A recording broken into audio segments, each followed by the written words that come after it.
క్రీస్తునందు ప్రియమైన Jesus army machine YouTube వీక్షకులందరికీ మన ప్రభువును రక్షకుడైన యేసుక్రీస్తు నామములో శుభవందనాలు తెలియజేస్తూ ఉన్నాను. దేవుడు మిమ్మల్ని ఆశీర్వదించి దీవించునుగాక. మన క్రైస్తవ జీవితంలో విశ్వాసము చాలా ప్రాముఖ్యమైనది. కొరింథీయులకు రాసినటువంటి పత్రికలో పౌలు గారు ఈ రీతిగా మాట్లాడుతూ ఉన్నాడు. మీరు విశ్వాసం గలవారై ఉన్నారో లేరో మిమ్మల్ని మీరే శోధించి చూచుకొనుడి, మిమ్మల్ని మీరే పరీక్షించుకోండి అంటూ ఉన్నాడు. ఎలాగ మన విశ్వాసాన్ని పరీక్షించుకోగలుగుతాం? చాలాసార్లు మన విశ్వాసం పరీక్షించబడినప్పుడు ఏ విధంగా కనబడుతుంది? కొందరు విశ్వాసం ద్వారా దేవునితో మాట్లాడారు, కొందరు విశ్వాసము ద్వారా అద్భుత కార్యాలు చేశారు, కొందరు విశ్వాసము ద్వారా దేవునికి చాలా దగ్గరయ్యారు, వారి విశ్వాసము ద్వారా హతసాక్షులయ్యారు. మరి మీ లోపల మన లోపల ఉన్న విశ్వాసాన్ని మనం పరీక్షించుకోవాల్సిన అవసరం ఎంతైనా ఉంది. పౌలు గారు అంటున్నాడు, మీరు విశ్వాసం గలవారై ఉన్నారో లేదో పరీక్షించుకోండి అంటున్నాడు. ఒక వ్యక్తి యేసు ప్రభువులోకి రాకముందు అతడు అవిశ్వాసే, కానీ అతడు సువార్తను నమ్మిన తర్వాత యేసు ప్రభు వారి మీద విశ్వాసం ఉంచి మొదటిగా దేవుని మందిరానికి లేక దేవుని వాక్యాన్ని వినడానికి ఇష్టపడతాడు. ఆ వాక్యాన్ని విన్న తర్వాత దేవుని సన్నిధికి వస్తూ ఉండగా వారి లోపల విశ్వాసం పెరుగుతుంది. వారు ఏ స్థితికి వెళ్తారంటే వారి విశ్వాసం బాప్టిజం పొందడానికి వారిని నడిపిస్తుంది. అప్పుడు వారి విశ్వాసం పెరుగుతుంది, వారి స్టేజ్ పెరుగుతుంది. అలాగూ బాప్టిజం పొందిన తర్వాత ప్రభు బలలో పాలుపంపులు పొందటం, ఆ బాప్టిజం పొందిన తర్వాత విశ్వాసం ఎంత శక్తివంతంగా ఉంటుందంటే దేవుని కొరకు ఏ కార్యాలు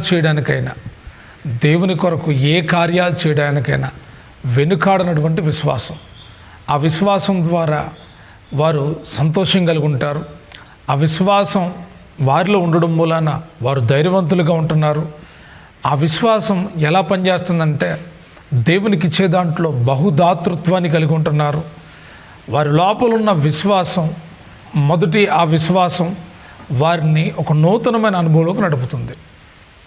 ఇదంతా కూడా కొద్ది సంవత్సరాలు గడిచిన తర్వాత, దేవునితో సన్నిహిత సంబంధం ఏర్పడిన తర్వాత విశ్వాసము తగ్గిపోతుంది.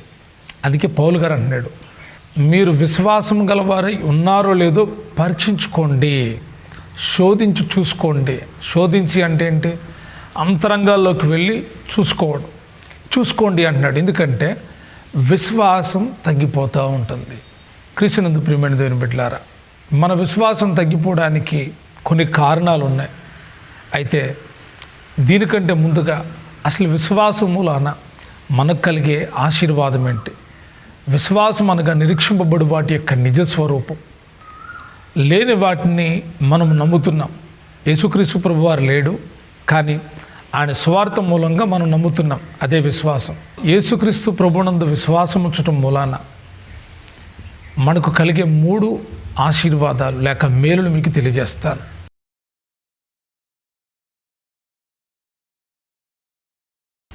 మొట్టమొదటిది విశ్వాసము ద్వారా రక్షణ మరి ఏ నామంలో కలగదు, ఎవ్వరి దగ్గర కూడా రక్షణ దొరకదు. యేసుక్రీస్తు నామంలోనే రక్షణ. యేసు ప్రభువారి ద్వారా మాత్రమే రక్షణ. ఈ రక్షణ ఎవరికి ఇవ్వబడుతుందంటే విశ్వసించిన వారికి. ఎవరు విశ్వాసం ఉంచినా రక్షణ దొరుకుతుందా? ఎవ్వరు విశ్వాసం ఉంచినా రక్షణ దొరుకుతుంది. ఇందులో యూదుడని, గ్రీసు దేశస్థుడని, తెల్లవాడని, నల్లవాడని, ఫలానా జాతివాడని, ఫలానా కులం వాడని లేదు. ఎవరైనా యేసు ప్రభువారి యొక్క సువార్త విని రక్షించబడాలి అని విశ్వాసం ఉంచితే వారికి రక్షణ కలుగుతుంది. ఇది విశ్వాసం ద్వారా కలిగే మొదటి మేలు.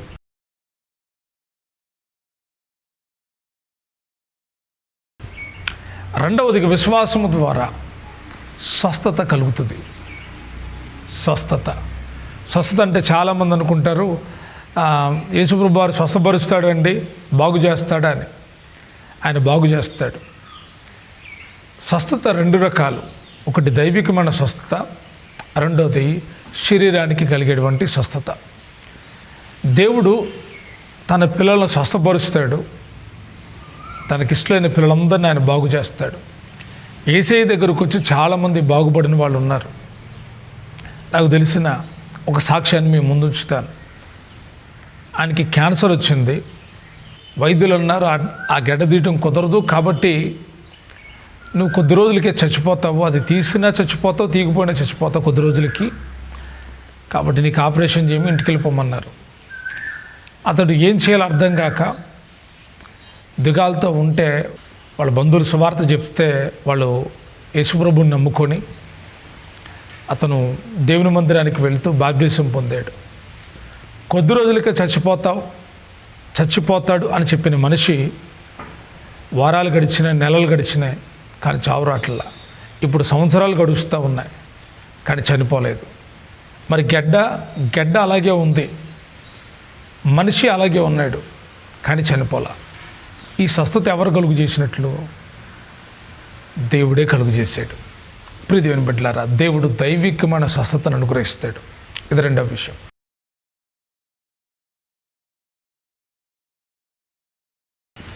మూడవదిగా నిత్య జీవం దొరుకుతుంది. యేసుక్రీస్తు ప్రభువారి యందు విశ్వాసం ఉంచడం ద్వారా నిత్య జీవం అంటే పరలోకం దొరుకుతుంది. పరలోకాన్ని ఆయన నమ్మిన బిడ్డలకు దేవుడు ఇస్తాడు. నువ్వు నమ్మకపోతే పరలోకం చేరలేవు. ప్రభుని యేసునందు విశ్వాసం ఉంచు, నీకు నిత్య జీవం దొరుకుతుంది. నా యందు విశ్వాసం ఉంచిన వాడు చనిపోయినా బ్రతుకుతాడు. ఇది యేసే చెప్పిన మాట. ఈ శారీరకంగా చచ్చిపోతాం, కానీ ఈ బలహీనమైన శరీరం మట్టిలో పెట్టబడినా, ఒకవేళ ప్రభువు రాకడ కొరకు నిలిచి ఉన్నా, తప్పకుండా ఆయన కడబోరు శబ్దం విన్నప్పుడు ఎవరైతే ఆయన యందు విశ్వాసం ఉంచుతారో వారి శరీరాలు మార్పు చెందుతాయి, మహిమ శరీరాలుగా మారుతాయి. ఒకవేళ వారు చనిపోయినా, ఒకవేళ వాళ్ళు ఆ దినాన్ని నిలిచి ఉన్న దీన శరీరాలు మహిమ శరీరాలుగా మార్చబడతాయి. విశ్వాసం ద్వారా కలిగే ఆశీర్వాదాల్లో ప్రధానమైనటువంటి ఆశీర్వాదమే ఈ నిత్య జీవం. ఈ నిత్య జీవం కొరకే మనం ప్రభువుని విశ్వసించాలి. పరలోకం చేరడం కోసమే యేసే మీద విశ్వాసం ఉంచాలి. అది యేసే కోరుకుంటున్నాడు. అయితే చాలామందిలో మొదటి విశ్వాసం బాగానే ఉంటుంది, కానీ నిత్య జీవానికి చేరుకునేంత వరకు వారి విశ్వాసం పనిచేయాలి. ఎంతగా పనిచేయాలంటే, మొదట నమ్మినప్పుడు ఉన్న విశ్వాసం కాదు, బాగుపడినప్పుడు ఉన్న విశ్వాసం కాదు, నిత్య జీవం కొరకు విశ్వాసం ఎదగాలి, అభివృద్ధి చెందాలి.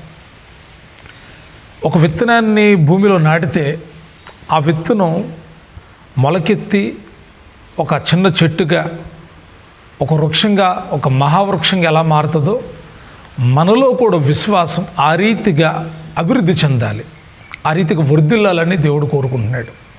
అయితే చాలామంది రక్షించబడిన తరువాత వారి విశ్వాసం పరిధిలో చాలా బలహీనలైపోతున్నారు, తగ్గిపోతున్నారు. ఎందుకు విశ్వాసంలో తగ్గిపోతున్నారు? ఒకప్పుడు బలమైన విశ్వాసం, ఆ విశ్వాసం ఎటువంటిదంటే దేవుని సువార్తను ప్రకటించాలని, ఆత్మల కొరకైన భారము, ఇతరుల యొక్క రక్షణ కొరకైన ఆలోచనలు, దేవుని కొరకైన బలమైన ఆసక్తి. మొదటి విశ్వాసం దేవుని కొరకు వారు ఖర్చు అవడమే కాదు, ధనాన్ని కూడా ఖర్చు చేసే అంత విశ్వాసం వారికి ఉంది. కానీ రాను రాను విశ్వాసం సన్నగిలిపోతూ ఉంది చాలామందిలో. ఎందుకు సన్నగిలిపోతుంది? కారణాలు తెలుసుకోవాలి. కారణాలు తెలుసుకోకపోతే మనం భ్రమలో ఉన్నట్టే లెక్క. చాలాసార్లు నేను విశ్వాసంతో ఉన్నాను, విశ్వాసంలో ఉన్నాను అనుకుంటున్నారు. కాదు, మీ విశ్వాసాన్ని పరీక్షించుకోండి. ఒకప్పటికి ఇప్పటికీ మీ విశ్వాసం ఎలా ఉంది దేవుని మీద? ఒకప్పుడు వర్షం వచ్చినా వర్షంలో కూడా తడిసి మందిరానికి వెళ్ళాం. ఒకప్పుడు ఎన్ని ఇబ్బందులున్నా ఇబ్బందులను పక్కన పెట్టి దేవునికి మొదటి ప్రాధాన్యతనిచ్చాం. బంధువులా దేవుని మందిరం అంటే దేవుని మందిరం అనే ప్రాధాన్యతనిచ్చాం. ఒకప్పుడు విశ్వాసం. మరి ఇప్పుడు విశ్వాసం ఏమైంది? ఒకప్పుడు ఏదైనా సమస్య వస్తే ప్రార్థించే విశ్వాసంతో ఈరోజు సమస్యను 10 మందికి చెప్పుకొని ఆ విషయాన్ని 10 మందికి తెలియజేసి ప్రార్థన చేయమంటున్నాం. అంటే నీ లోపల విశ్వాసము పెరిగిందా, తగ్గిందా? విశ్వాసం తగ్గిపోతే నిత్య జీవానికి చేరుకోలేం. ఒక స్టెప్లో రక్షించబడ్డావు, స్వస్థతపరచబడ్డావు, కానీ నిత్య జీవం వెళ్ళాలంటే నీ విశ్వాసం పెరగాలి. విశ్వాసం పెరిగితే అద్భుతాలు చేస్తావు, అద్భుతాలు చూస్తావు. విశ్వాసం పెరిగితే కృపావరాలతో నింపబడతావు. విశ్వాసం పెరిగితే దేవుని కొరకు బలమైన కార్యాలు చేస్తావు. కాబట్టి మీ విశ్వాసాన్ని ఎదగకుండా చేసే ఒక 3 విషయాలు నేను మీకు తెలియజేస్తాను. ఒకసారి గమనించండి.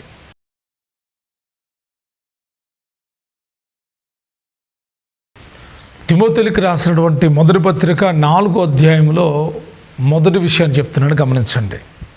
అయితే కడవరి దినముల్లో కొందరు అబద్ధికుల వేషధారణ వలన మోసపరచు ఆత్మల యందును దెయ్యముల బోధ యందును లక్ష్యముంచి విశ్వాస భ్రష్టులగుదురని ఆత్మ తేటగా చెప్పుచున్నాడు. విశ్వాసము బలహీనమవడానికి, విశ్వాసము మనలో తగ్గిపోవడానికి, ఒక ఆధ్యాత్మికంగా ఎదుగుతున్న విశ్వాసం తగ్గిపోవడానికి బలమైన 3 కారణాల్లో మొట్టమొదటిది అబద్ధికుల వేషధారణ వలనను మోసపరచు ఆత్మల యందును దెయ్యముల బోధ యందును లక్ష్యముంచడం. వాటికి మొగ్గు చూపటం, లక్ష్యముంచటం. వేటికి? అబద్ధికుల వేషధారణ, మోసపరచు ఆత్మల యందు, దెయ్యాల బోధ యందు. ఈ 3 చాలా లోతైనటువంటి విషయం. ఈ వాక్య భాగములో లక్ష్యత చాలా ప్రాముఖ్యమైంది. దెయ్యాల బోధ యందు లక్ష్యముంచితే, వేషధారణ వలన నువ్వు లక్ష్యముంచితే, మోసపరిచే ఆత్మల మీద నువ్వు లక్ష్యముంచితే నువ్వు విశ్వాస భ్రష్టుడు అయిపోతావు. వాక్యం చెప్తుంది, నేను కాదు. విశ్వాస భ్రష్టులకు కుదిరిన ఆత్మ తేటగా చెప్పుచున్నాడు. జాగ్రత్త సుమ, పరిశీలన చేసుకోండి. దెయ్యాల బోధను పరీక్షించి వాటి నుంచి బయటకు రండి. మీ విశ్వాసం వర్ధిల్లుతుంది.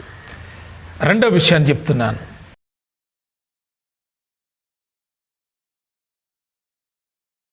తిమోతికి రాసిన మొదటి పత్రిక 6వ అధ్యాయం 10వ వచనం. ఎందుకనగా ధనాపేక్ష సమస్తమైన కీడులకు మూలము, కొందరు దాన్ని ఆశించి విశ్వాసము నుండి తొలగిపోయి నానా బాధల చేత తమ్మును తామే పొడుచుకున్నది.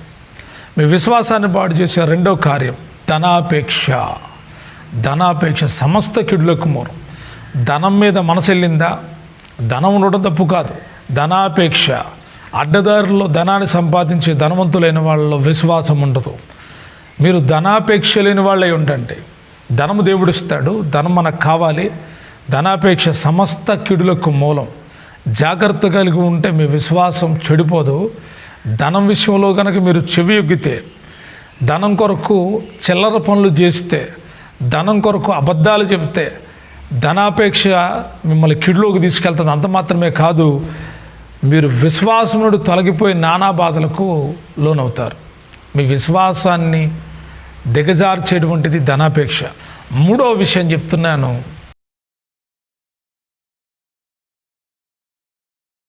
6వ అధ్యాయం 21వ వచనం, మొదటి తిమోతికి రాసిన పత్రిక. విపరీతమైన ఒట్టి మాటలు, జ్ఞానమును అబద్ధంగా చెప్పబడుతున్న విపరీత వాదములకు దూరముగా ఉండండి. ఆ విషయాల్లో కొందరు ప్రవీణులమని కొందరు అనుకొని విశ్వాస విషయంలో తప్పిపోయిరి. విపరీత వాదాలకు దూరంగా ఉండండి.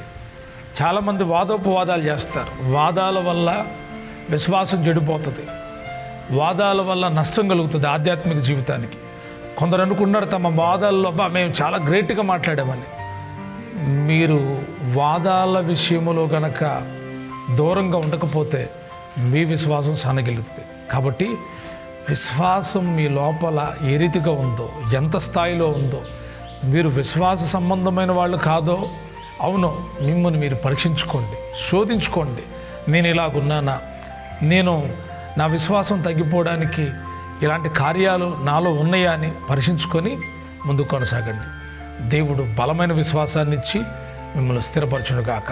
Thank you. God bless you.